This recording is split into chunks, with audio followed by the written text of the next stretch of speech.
I once believed that there is nothing far graver than seizing one's own happiness, that life as you endure every breathing second of it. It is a matter of endangerment, to keep you learning and to keep you amused. But it's not merely just entertainment. Most of the time, it's about discovering your ground, finding love, and fighting for it.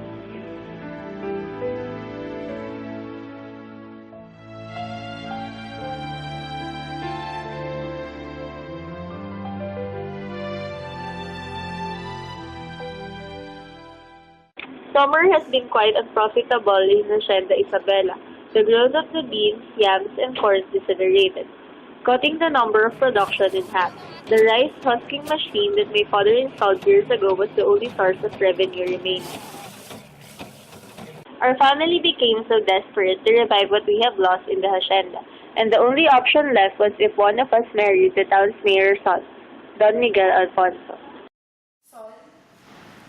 Yes, senor. Sol, please get her breakfast. Yes, senor. By the way, Don Miguel already chose among the three of you who will he marry. And it's you, Cecilia, my dear. Congratulations, Cecilia!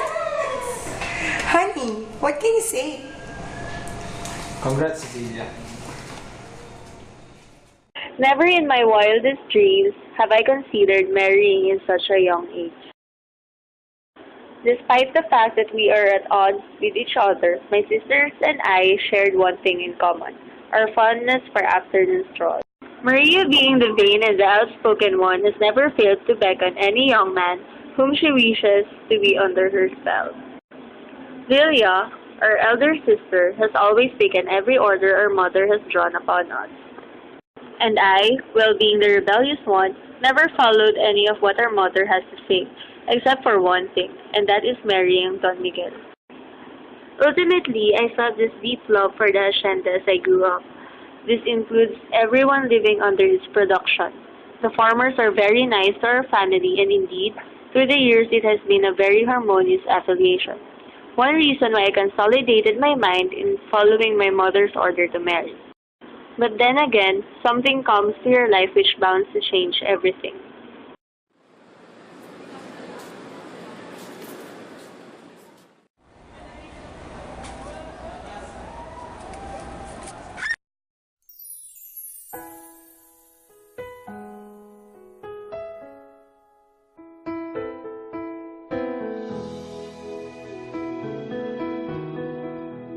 You're in my arms, and all the world is gone.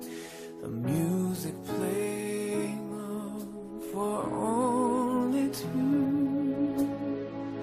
So close. Are you alright?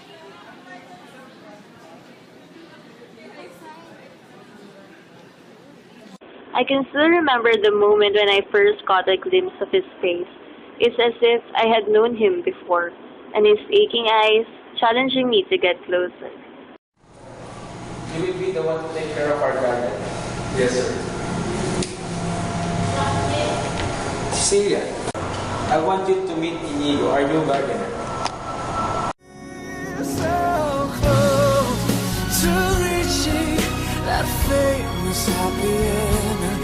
Almost believing this was not pretend. Let's go on dreaming, though we know it.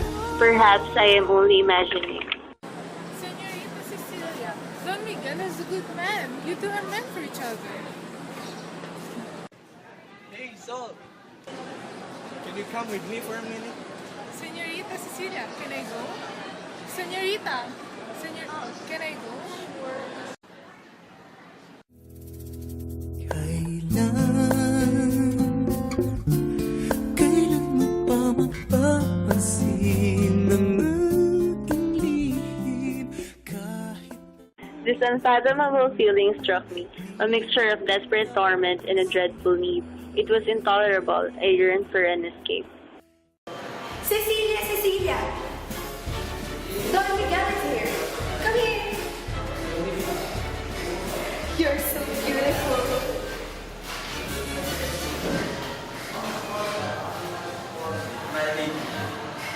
Sol?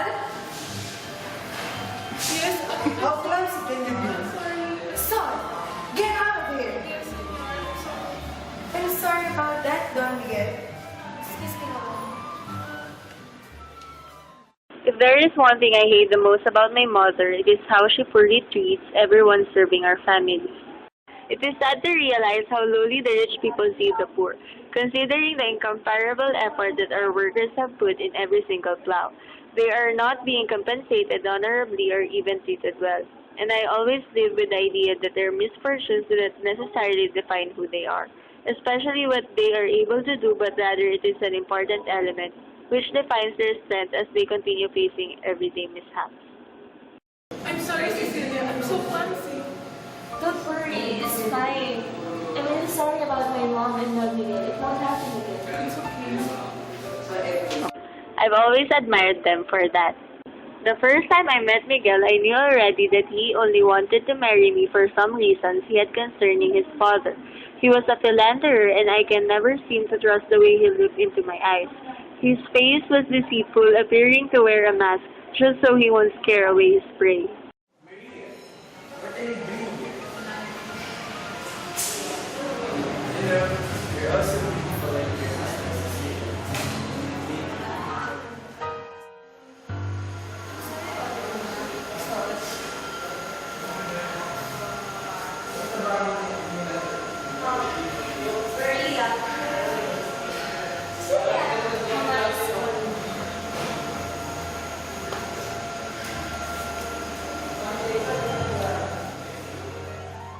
How can I marry such an adulterated man? I have bigger dreams than this. I cannot accept.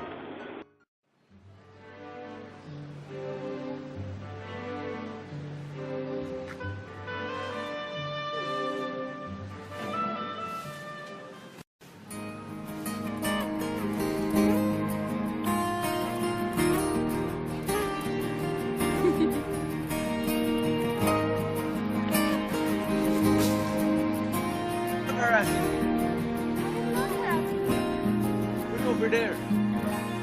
Beautiful girl,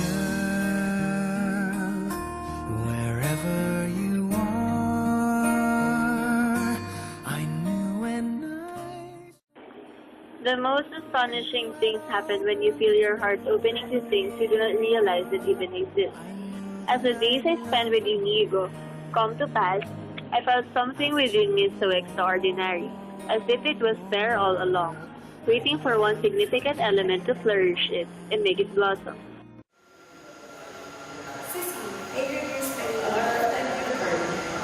I don't want it to happen again.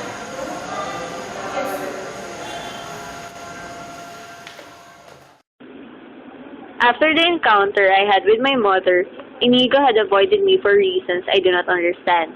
I gave him a letter once and asked her sister Ida to hand it over to him, but he never wrote back.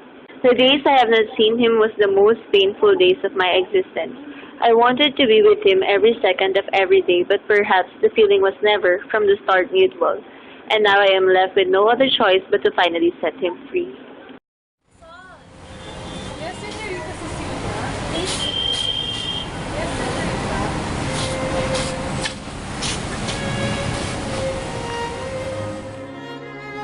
Senorita Cecilia, can I for you? What are you planning? I have to do something. You know it can never be. Cecilia, let's get away from all of this. but it's really sudden. Just come on. Cecilia, what do you think you're doing? And who's this man? Wait, you're familiar. Our gardener? He has a name, Mama. He's Inigo. I love him. And I'm going to marry him. Hell, Cecilia! Are you out of your mind? You're going to marry this man? We gave you everything. You think he can provide you that? Our family, your sisters, our business, Cecilia, please. It has always been about money, Mama. If you really love me, you should trust me in every decision that I will make. How dare Doña Esperanza, stop! No! No!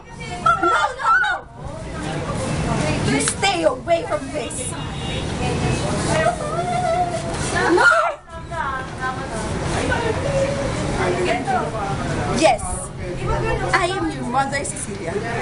But you don't know what I'm capable of doing. You love Inigo, huh? We'll see. Alfonso? Yes. I have a favor, honey.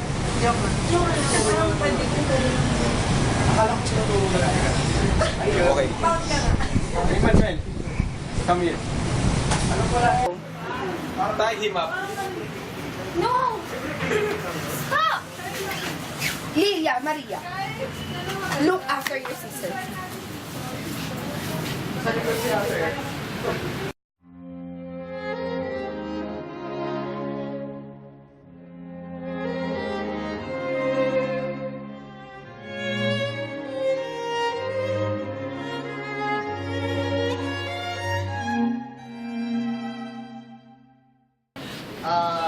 I hope this will be the lesson for you. And you too, Cecilia. Let's go inside, Cecilia. No!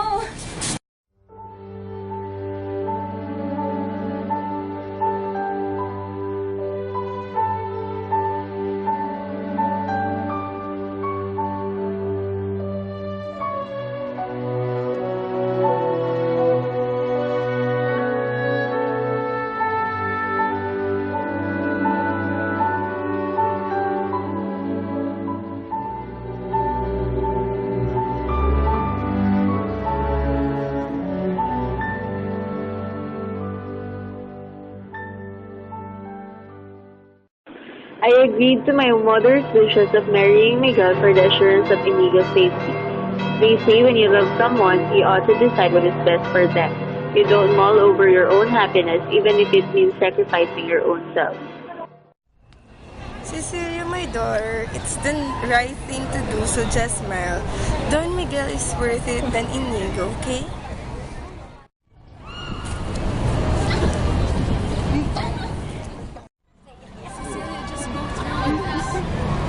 This is for a family. Ayun, bilis na bilis.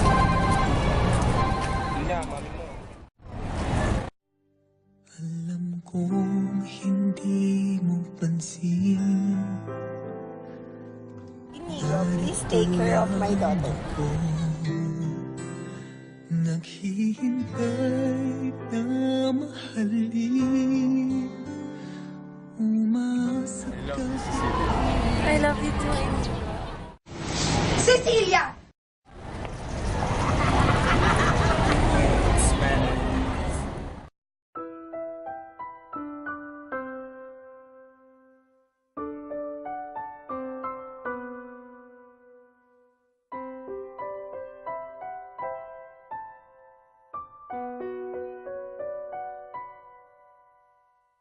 Inigo! Something happened to Inigo! Inigo, what happened to him?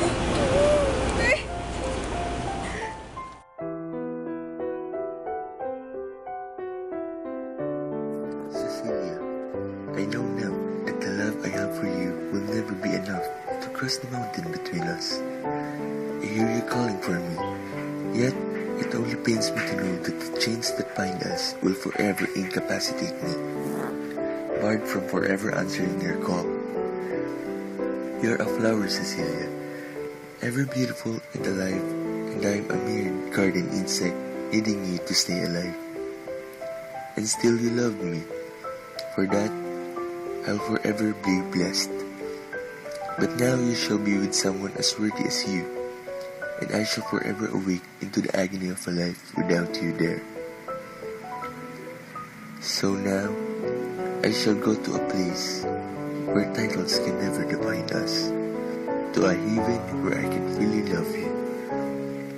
Only that my single regret shall be to never see you there, the object of my passionate affection. But know this, no matter where am I will always love you, Cecilia.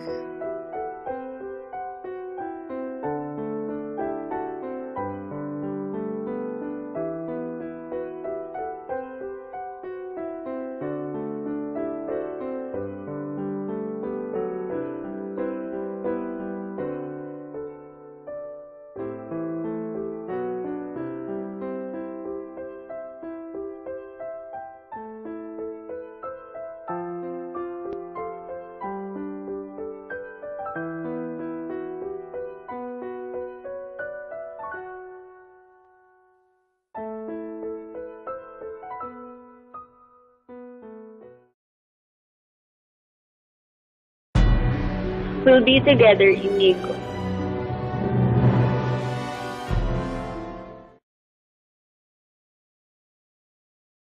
Peace eventuates when your heart finally finds the one thing you have been looking for, when you indulge yourself with all the love that you want. And as for me, I already found my peace.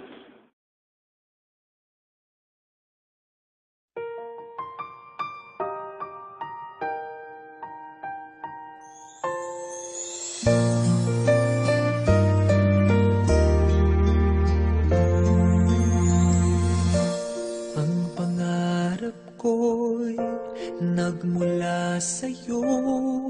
Sa iyong ganda ang puso'y di makalimot.